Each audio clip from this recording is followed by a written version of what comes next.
Welcome to the 12 Days of HART, Holiday Anxiety Reduction Tips.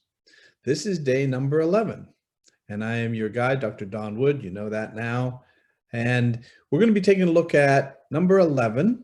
And I'm going to, again, how do we start? Put on our holiday hats. Right? Feel free to put one on if you want to while you're listening to this. That'd be cool. I've been good. Have you been good? Right? Holidays, great time to be good.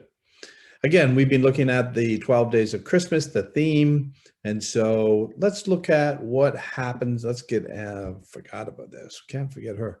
Alexa, play some holiday music. Here's a station you might like. Holiday favorites on Amazon Music. What do we got?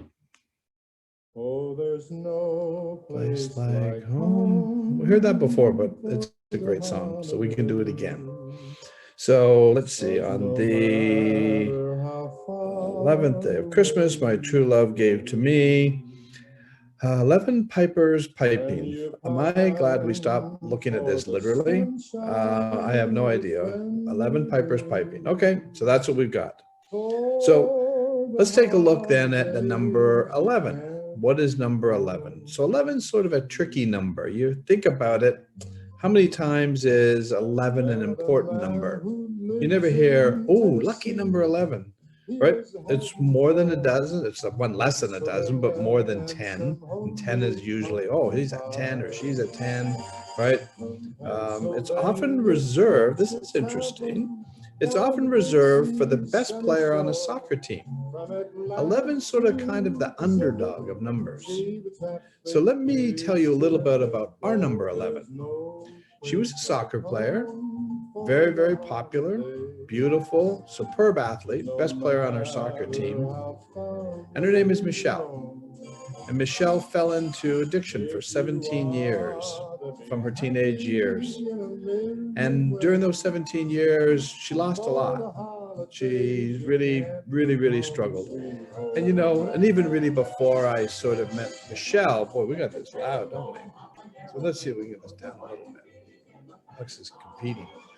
So with Michelle, she, like I said, had been struggling with addiction for a long time, suffered an awful lot. And I met a lot of people in addiction, and it really helped me understand. If you remember, one of the earlier lessons or one of the earlier tips that we talked about was understanding. Number 11 is really talking about judging and judging people. So we need to stop judging people when they're in that kind of addiction. Addiction is really, it's affecting every family in this country, whether rich, poor, white, black, it doesn't matter. It's now a big problem in this country. My buddy Joe Polish started the Genius Recovery Network to really help. And as he said, we need to change the dialogue about addiction. And not just addiction, right? But the idea, tip number 11 is, let's not judge people who are different. Let's not judge people for having a different way of life or things that they're struggling with. You know, I used to hear that, oh, addiction is a weakness, it's a character flaw. And it really, I don't believe that. I don't really believe that at all. People get stuck in that kind of a lifestyle, and it's very difficult to get out.